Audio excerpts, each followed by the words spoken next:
Hello students, welcome to my channel dynamic math. तो आज हम लोग पढ़ने वाले हैं एक्सरसाइज 5.2 का क्वेश्चन नंबर 1 का सॉल्यूशन। और चैनल पे नए हैं तो चैनल को सब्सक्राइब भी जरूर कर लीजिएगा, क्योंकि इस चैनल पर आपको क्लास 10 से रिलेटेड मैथ्स का खास करके पूरा एक्सप्लेन के साथ में आपको इस चैनल पर आपको बताया जाता है।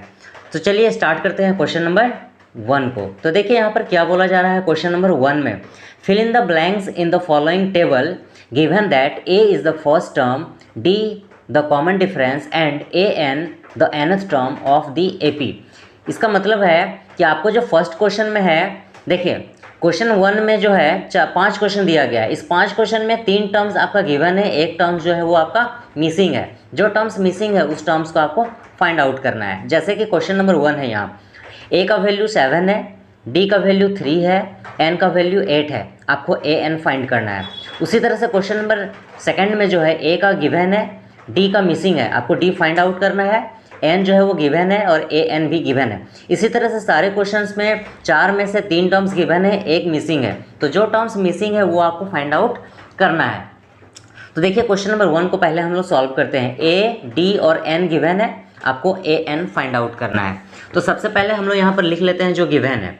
एक चीज़ मैं आपको और बता दूँ कि इस पूरे एक्सरसाइज में एक ही फार्मूला यूज होगा। वो फार्मूला है आपका A N is equal to A plus n-1 into में डी। बस एक ही फार्मूला है, इसी फार्मूले को आपको याद रखना है। पूरा एक्सरसाइज में आपको फिनिश कर दूंगा एक ही फार्मूला से। ओके, ये जो आपका ए एन है इसको हम लोग बोलते हैं nth टर्म। क्या बोलते हैं इसको हम लोग? nth term. इसको हम लोग बोलेंगे फर्स्ट टर्म। क्या बोलेंगे? First term. और n को बोलते हैं टर्म्स, और डी को बोलेंगे कॉमन डिफरेंस। ये चीज़ आपको याद रखना है। ए एन को nth टर्म बोलेंगे, ए को फर्स्ट टर्म कहते हैं, एन को टर्म्स बोलेंगे और डी को कॉमन डिफरेंस बोलते हैं। A N is equal to A plus n-1 into में डी। ओके, ये फॉर्मूला आपको याद कर लेना है। पूरा एक्सरसाइज में आपको काफ़ी ईजी वे में आपको कंप्लीट करा दूंगा। तो चलिए हम लोग देखते हैं क्वेश्चन नंबर 1 को। ए का वैल्यू गिवन है, डी भी गिवन है, एन भी गिवन है। आपको ए एन फाइंड आउट करना है। तो हम यहाँ लिख लेंगे we have a N is equal to, क्या होता है formula? A plus n-1 into में डी। तो ए एन जो है आपको फाइंड आउट करना है।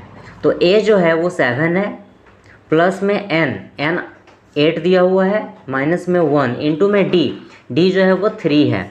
तो A N is equal to 7 plus 8 में 1 को माइनस करेंगे तो 7 होगा, इंटू में ये 3 हो जाएगा। तो A N is equal to 7 plus 7 3 जा 21। तो A N is equal to 7 plus 21 28 होगा। तो ये आपका आंसर आ गया। आपको ए एन फाइंड आउट करना था।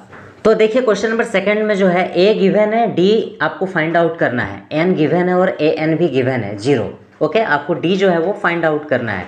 तो फॉर्मूला एक ही होता है, मैंने आपको बता दिया है।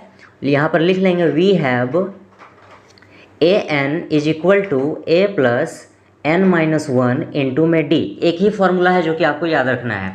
तो देखिए ये ए एन है, तो ए एन का जो वैल्यू है वो 0 है, इक्वल टू ए जो है वो माइनस में 18 है, प्लस एन जो है आपको 10 दिया गया है, माइनस में 1 इंटू में डी है। डी जो है आपको फाइंड आउट करना है, ये एज इट इज़ रहेगा। तो ये माइनस 18 है, इक्वल टू के इधर आएगा तो ये प्लस में 18 हो जाएगा, इक्वल टू तब इधर क्या बचेगा? 10 में 1 को माइनस करते हैं तो 9 और ये डी 9D हो जाएगा।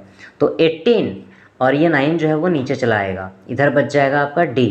9 2 जा 18, यानी कि D का जो वैल्यू है वो कितना आ गया? 2 आ गया। ये हो गया आपका आंसर। काफ़ी सिंपल क्वेश्चन था ये भी। तो देखिए क्वेश्चन नंबर 13 में है ए जो है आपको फाइंड आउट करना है। ए क्या करना है? आपको फाइंड आउट करना है। डी गिवन है, एन भी गिवन है और ए एन भी गिवन है। आपको ए फाइंड आउट करना है। फॉर्मूला एक ही होता है जो मैंने आपको बता दिया है। तो हम लोग यहाँ लिख लेंगे we have a N is equal to A plus n-1 into में डी। ये फॉर्मूला है, तो ये ए एन हो गया। तो ए एन का जो वैल्यू है वो -5 है, इक्वल टू ए का वैल्यू आपको कुछ नहीं दिया गया है, ये एज इट इज़ रहेगा, क्योंकि ये आपको फाइंड आउट करना है। प्लस एन का जो है वो 18 दिया गया है, माइनस में 1 इंटू में डी आपका -3 है। तो ये -5 हो गया, equal to a as it is रहेगा, प्लस 18 में 1 को माइनस करेंगे तो 17 होगा, इंटू में ये -3 होगा। ओके, तो ये -5 equal to A plus minus minus 17 3 जा 51, 17 3 जा 51, तो ये हो गया आपका माइनस में 5, ये माइनस में 51 है, इधर आया तो प्लस में 51 हो गया, इक्वल टू में ए। तो देखिए माइनस प्लस माइनस 51 में 5 को माइनस करेंगे तो 46 होगा, इक्वल टू में ए। तो ए का वैल्यू कितना आ गया, 46 आ गया। तो ये हो गया आपका क्वेश्चन नंबर 3 का सॉल्यूशन। काफ़ी सिंपल क्वेश्चन था ये भी। तो देखिए क्वेश्चन नंबर 3 में है ए गिवन है, डी का वैल्यू गिवन है, ए एन का वैल्यू गिवन है, आपको एन फाइंड करना है। फॉर्मूला एक ही होता है, हम लोग यहाँ लिख लेंगे we have a N is equal to A plus n minus 1 into में डी, ये फार्मूला है। तो ए एन जो है आपका 3.6 है, तो 3.6 लिख लिए। ए का वैल्यू माइनस 18.9 है, प्लस एन का वैल्यू आपको नहीं दिया गया है, एज इट इज़ रहेगा ये, और डी जो है वो 2.5 है। अब इसको हम लोग सॉल्व कर लेते हैं, ये हो गया आपका 3.6। अब देखिए माइनस में 18.9 है, इधर आया तो प्लस में 18.9 हो जाएगा, इधर बचेगा आपका n माइनस 1 इंटू में 2.5। देखिए यहाँ 18.9 में 3.6 को हम ऐड करेंगे, प्लस करेंगे, तो देखिए मैं आपको यहाँ पर रफ में प्लस करके दिखा देता हूँ।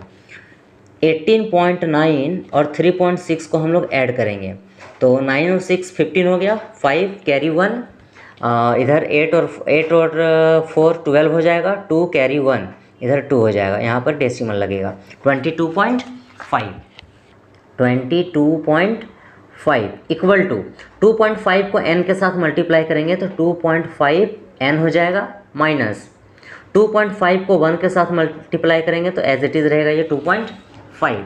तो ये हो गया आपका 22.5, ये माइनस में 2.5 है, माइनस में 2.5, इधर आया तो प्लस में 2.5 हो जाएगा, इधर बचेगा आपका 2.5n, ये बच गया।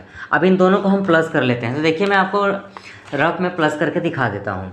22.5 में हम लोग प्लस करेंगे 2.5 को, तो 5 5 10 का 0 बचा 1, 2 2 4 और 1 5, और यहाँ 2 बच गया, यहाँ पर डेसिमल लगा हुआ है 25.0, तो हम लोग यहाँ लिख लेते हैं 25.0, इन दोनों को प्लस किए तो आया, इक्वल टू में इधर 2.5n। अब देखिए यहाँ पर ध्यान से देखिएगा मैं क्या कर रहा हूँ, ये हो गया आपका 25.0 और ये 2.5 नीचे चलाएगा, ओके। तो इधर बचेगा आपका n का वैल्यू। अब देखिए ये डेसिमल हटेगा तो नीचे में 1 आएगा, डेसिमल के बाद में एक डिजिट है, एक जीरो। उसी तरह से देखिए यहाँ पर ये डेसिमल हटेगा तो ऊपर में 1 आएगा, डेसिमल के बाद में एक डिजिट है तो एक जीरो आएगा। ये 10 से ये 10 कट गया, तो क्या बचा, n इज इक्वल टू, ये n इज इक्वल टू ऊपर में 25 और नीचे में और 25 और ये एक जीरो बचा हुआ है, और नीचे में ये 25 बचा हुआ है, तो 25 1 जा 25 और ये जीरो, यानी n का वैल्यू कितना आ गया आपका, 10 आ गया, n का वैल्यू 10 हो गया। ये था आपका क्वेश्चन नंबर 4 का सॉल्यूशन। तो देखिए क्वेश्चन नंबर 5 में a जो है वो गिवन है, d भी गिवन है, n गिवन है, आपको an फाइंड आउट करना है। तो हम लोग यहाँ लिख लेंगे वी हैव an का जो फॉर्मूला है वो होता है आपका a plus n minus 1 into में d। तो an है ये, तो an जो है आपको नहीं दिया हुआ है, तो इसको एज इट इज़ रहने देते हैं हम लोग। a जो है आपका 3.5 है, 3.5 प्लस n आपका 105 है, माइनस में 1 इंटू में d जो है वो 0 है। तो an is equal to 3.5 plus 105 में 1 को माइनस करेंगे तो 104 होगा, इंटू में 0। तो an is equal to 3.5 plus 104 को 0 के साथ मल्टीप्लाई करेंगे तो 0 होगा, कोई भी डिजिट को 0 के साथ मल्टीप्लाई करने पर 0 होता है। तो an इज इक्वल टू 3.5 में 0 को हम प्लस करेंगे तो 3.5 ही होगा। ये आपका an आपको फाइंड आउट करना था, तो an कितना आ गया आपका 3.5। तो ये था आपका एक्सरसाइज 5.2 का क्वेश्चन नंबर 1। तो इस वीडियो में आपको इतना ही बताऊंगा, जल्दी ही हम लोग नेक्स्ट वीडियो में नेक्स्ट क्वेश्चन को सॉल्व करने वाले हैं। और चैनल को अभी तक सब्सक्राइब नहीं किया तो चैनल को सब्सक्राइब जरूर कर लीजिएगा और लाइक भी कीजिएगा और ज़्यादा से ज़्यादा अपने दोस्तों में शेयर जरूर कीजिएगा। मिलते हैं नेक्स्ट वीडियो में, तब तक के लिए थैंक यू।